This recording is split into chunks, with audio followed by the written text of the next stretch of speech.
विवादग्रस्त ब्रह्मा विष्णु के मध्य अग्निस्तंभ का प्रकट होना। ब्रह्मा जी कहते हैं, हे देवर्षि, जब नारायण जल में शयन करने लगे तब शिव जी की इच्छा से विष्णु जी की नाभि से एक बहुत बड़ा कमल प्रकट हुआ। उसमें असंख्य नाल दंड थे। वह पीले रंग का था और उसकी ऊंचाई भी कई योजन थी। कमल सुंदर, अद्भुत और संपूर्ण तत्वों से युक्त था। वह रमणीय और पुण्य दर्शनों के योग्य था। तत्पश्चात भगवान शिव ने मुझे अपने दाहिने अंग से उत्पन्न किया। उन महेश्वर ने अपनी माया से मोहित कर नारायण देव के नाभि कमल में मुझे डाल दिया और लीला पूर्वक मुझे प्रकट किया। इस प्रकार उस कमल से पुत्र के रूप में मुझे जन्म मिला।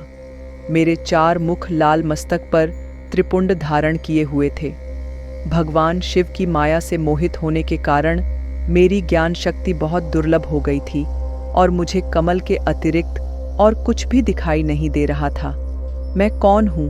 कहाँ से आया हूँ? मेरा कार्य क्या है? मैं किसका पुत्र हूँ? किसने मेरा निर्माण किया है? कुछ इसी प्रकार के प्रश्नों ने मुझे परेशानी में डाल दिया था।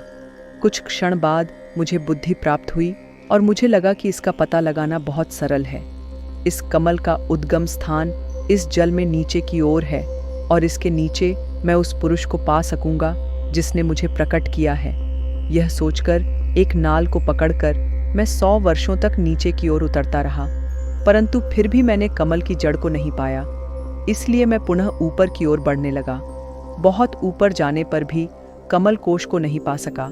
तब मैं और अधिक परेशान हो गया। उसी समय भगवान शिव की इच्छा से मंगलमयी आकाशवाणी प्रकट हुई। उस वाणी ने कहा, तपस्या करो।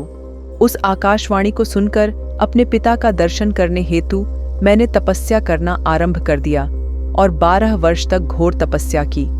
तब 4 भुजाधारी सुंदर नेत्रों से शोभित भगवान विष्णु प्रकट हुए। उन्होंने हाथों में शंख, चक्र, गदा और पद्म धारण कर रखे थे। उनका शरीर श्याम कांति से सुशोभित था।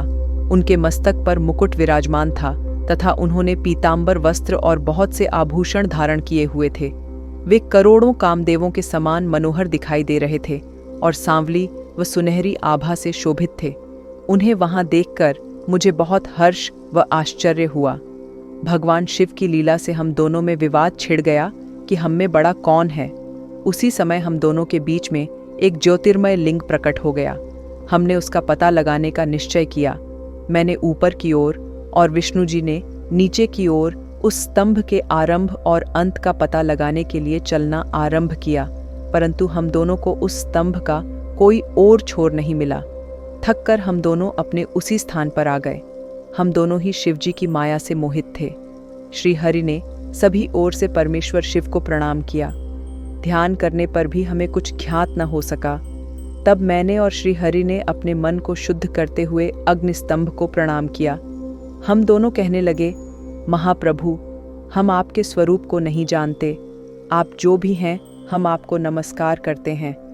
आप शीघ्र ही हमें अपने असली रूप में दर्शन दें। इस प्रकार हम दोनों अपने अहंकार को भूलकर भगवान शिव को नमस्कार करने लगे। ऐसा करते हुए 100 वर्ष बीत गए।